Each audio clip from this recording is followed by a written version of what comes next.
UEFA Champions League quarter-final, first leg preview, the road to the last four goes through Lisbon. Arsenal travel to Portugal with one eye on a semi-final spot and the other on their injury list. Everything you need to know before Tuesday night, let us be honest with each other.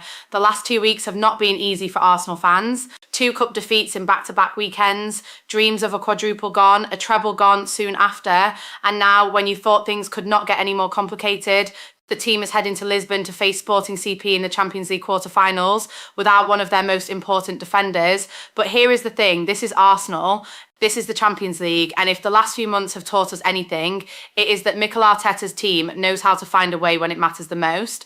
Remember how they came through against Bayer Leverkusen, a 1-1 draw in Germany, then a clean 2-0 win at the Emirates. That is the kind of team this is. So before Tuesday kicks off at the Estadio Jose Alvalade, let us break everything down for you. The injuries, the predicted lineup, what Sporting brings to the table, and the big questions every Arsenal fan should be asking right now.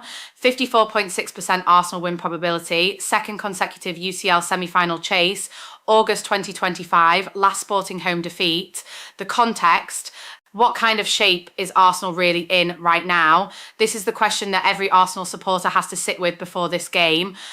Because the truth is, the form coming into this match is not what we would like it to be. Arsenal went out of the Carabao Cup, then they went out of the FA Cup. Both of those losses stung. The dream of winning every trophy in one season is over. And while the Premier League and Champions League are still very much alive, there is a little cloud of doubt hanging over the squad right now. Can they shake it off quickly enough to perform in Portugal? Or will Sporting smell the blood and take advantage of a team that looks slightly wounded at the moment? Think about this, 2 cup exits in 2 weeks. Does Arsenal have what it takes mentally to bounce back in the biggest club competition in the world? Or is this the kind of slump that follows a team deep into the spring? We should be fair though, this is not a team in free fall. These are Arsenal players we are talking about, players who beat Bayern Munich at home this season, players who absolutely dismantled Atletico Madrid 4-0, players who travelled to Inter Milan and came away with a 3-1 win. This squad has shown it can compete with the best in Europe, and on their day they can beat anyone. But on a bad day, with key players missing and confidence a little shaky, they can also look very ordinary. That is the tension heading into Tuesday night, the injury room. The injury problem is bigger than people are saying. Let us talk about the elephant in the room. Arsenal's injury situation for this match is a genuine concern, and the most painful one is Gabriel Magalhaes. The Brazilian centre-back picked up a knee injury during the FA Cup loss to Southampton on Saturday. Arteta was clearly worried when he spoke to the press about it. He said it is never good news when a player has to come off early. The full extent of the injury had not been confirmed at the time of writing, but the fact that this game comes just 3 days after the weekend means there is simply not enough time for Gabriel to recover, and this matters a lot. Gabriel is not just a centre-back, he is the organiser, he is the voice of the defence, he is the player who makes William Saliba look even better than he already is because of how the two of them communicate. Losing him in a Champions League quarter-final against a team that plays direct, aggressive football is a real problem. Arsenal injury and doubt list. Mikel Merino confirmed out. Ibarrechi Eze confirmed out. Gabriel Magalhaes, knee injury, likely to miss out. Jurriën Timber, returning from unspecified issue. Piero Hincapié, hamstring injury on international duty. Leandro Trossard, listed as doubtful, but it is not all doom. There is some genuinely good news on the injury front too. Declan Rice and Bukayo Saka both pulled out of England's international break with what were described as minor fitness issues, but the key word there is minor. Both of them were rested for the Southampton game on Saturday, and both are expected to travel to Lisbon and start on Tuesday night. That is massive. Rice is the heartbeat of this Arsenal midfield. Without him, the team lacks energy and control. With him, they look like a completely different side. And Saka, even when he is not at his absolute best, is a constant threat in big games. He seems to raise his game when the Champions League music plays. A question worth asking. If you had to pick one returning player who will make the biggest difference on Tuesday night, would it be Declan Rice or Bukayo Saka? Think about how different Arsenal look with and without each of them. The starting 11. Here is how Arsenal are expected to line up in Lisbon. Arteta is expected to set up in his trusted 4-3-3 formation. He has done it all season in the Champions League, and there is no reason to think he will change that now. Here is how the team should look. POS player, what to expect. GK, David Raya back in after 2 games resting. He has played almost every Champions League minute this season. RB, Jurriën Timber, coming back from an injury absence. Ben White's mishap on Saturday makes this feel more urgent. CB, Christian Mosquera steps in for Gabriel. He actually started alongside the Brazilian at Southampton and did a solid job covering. CB William Saliba was nursing an ankle issue during the international break but came off the bench at Southampton. Should be fine to start. LB, Riccardo Calafiori fills in for the injured Hincapie. Miles Lewis-Skelly has struggled when given chances recently. CM, Martin Zubamendi, the Spanish midfield anchor. Arsenal need a big performance from him after a quiet few weeks. CM, Declan Rice, the big return. Arsenal are a completely different team when he plays. Expect him to set the tempo. CM, Martin Odegaard, the captain. He has been a little quiet this season, personally. A big European night is exactly when he tends to show up. RW, Bukayo Saka, another big return. His Champions League record speaks for itself. This is his stage. ST, Victor Gyökeres, faces his old club. He was a legend at Sporting. He scored on Saturday for Sweden in World Cup qualifying.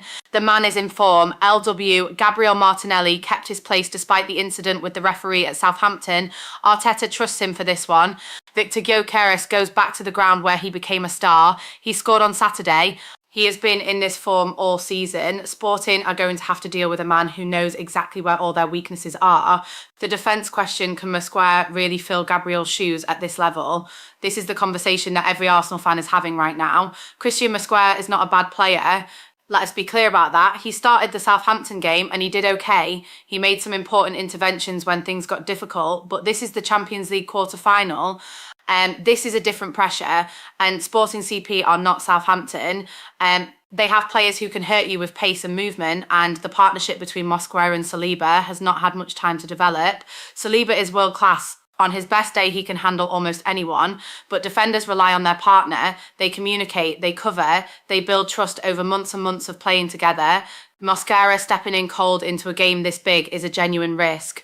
That said, there is also an argument that the pressure could bring out the best in him. Young players sometimes perform better than expected when the lights are brightest because they have nothing to lose. They play free, and Saliba will be right beside him organising things. What do you think? Is Mosquera ready for this moment, or is Gabriel's absence the kind of thing that could genuinely cost Arsenal in this tie?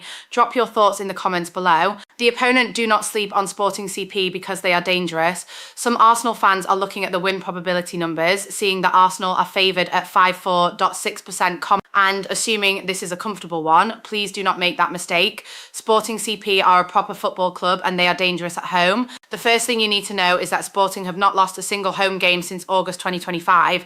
Think about that. All through the autumn, the winter, and now into spring, they have been untouchable at the Estadio Jose Alvalade. That is the kind of fortress Arsenal are walking into. The second thing is how they got here. In the round of 16, Sporting were knocked out against Bodo and Glimt on aggregate. Anyone following the competition will remember those games.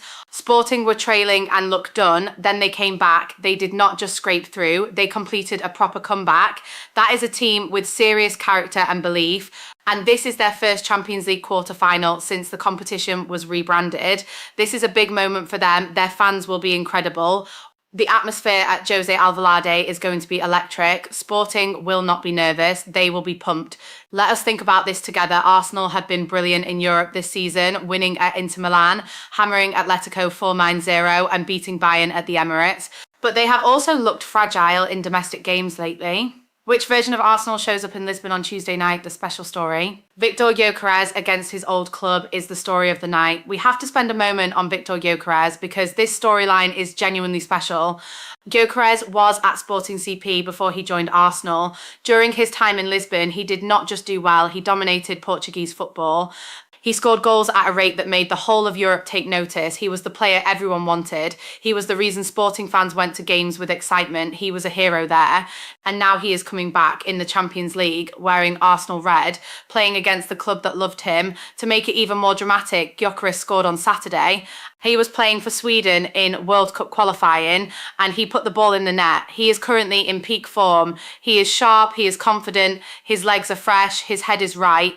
Sporting will know exactly how dangerous he is. They do not need any scouting report on Victor Gyökeres. They watched him do this week in and week out when he was one of them. The question is whether knowing what he can do is enough to stop him from doing it again. Football has a funny way of writing scripts. And a Gyökeres goal against Sporting on Tuesday would be one of the great moments of this Champions League season. Here is a fun one. Do you think Gyökeres will score against his former club? And if he does, would you expect him to celebrate or hold back out of respect? What would you want him to do? The bigger picture, what this game means for Arsenal's season. Let us zoom out for a second and look at where Arsenal stand. The quadruple dream is gone. The treble dream is gone. So what is left to fight for? Two things: the Premier League title and the Champions League. That is still a remarkable amount to play for. Many clubs would dream of being in that position in April. But after the cup exits, there is real pressure on this team to deliver something. Winning the Champions League for the first time in the club's history would be one of the most historic moments in Arsenal's story. Making the semi-final for the second year in a row would at least show that this team is genuinely competing at the top of European football consistently. Losing here to Sporting CP after 2 domestic cup exits would feel very heavy. It would raise serious questions about whether this squad has what it takes to go all the way. And those conversations will not be fun. This is a must-win situation in the sense that Arsenal have to at least draw, ideally win, before the second leg at the Emirates on April 15th. Going back to London with a deficit to overcome is a very different pressure to going back with a lead to protect. Arteta knows this, Rice knows this, Odegaard knows this. These are experienced players in big moments. The hope is that the pain of the recent defeats focuses them rather than weighs them down. The big question before we go, if Arsenal get through Sporting and reach the semi-final, who would you want them to face next? And more importantly, do you believe this squad can actually lift the Champions League trophy this season? Be honest. Final word. This is the moment that defines their season. Every football season has a moment like this, a game that sits at a crossroads, a night where a team either steps up and proves what they are made of, or steps back and leaves everyone wondering what could have been. For Arsenal, Tuesday night in Lisbon is that moment. They are missing Gabriel, which hurts. They are coming off 2 painful defeats, which stings. They are walking into a stadium that has not seen a home defeat in months. None of that is easy, but they have Rice coming back. They have Saka coming back. They have a striker who used to terrorise this very ground walking out there in an Arsenal shirt. They have Saliba, who is one of the best defenders in the world on form. They have a manager in Arteta who has shown he can get this team ready for the big occasion. The conditions are tough, but Arsenal have handled tough before. They went to Inter Milan and won 3-1. They went to Athletic Bilbao and came away with 3 points. They are built for this, so here we go. 9 o'clock on Tuesday night, Lisbon comes alive, and Arsenal get the chance to write another chapter in what could be a historic season. Make sure you are watching and come back here after the match, because we will have the full breakdown, reactions, and everything you need to know about what happened and what comes next. Come back for the full match reaction. After the final whistle in Lisbon, we will have everything covered right here. The goals, the talking points, the player ratings, and what it all means heading into the second leg at the Emirates.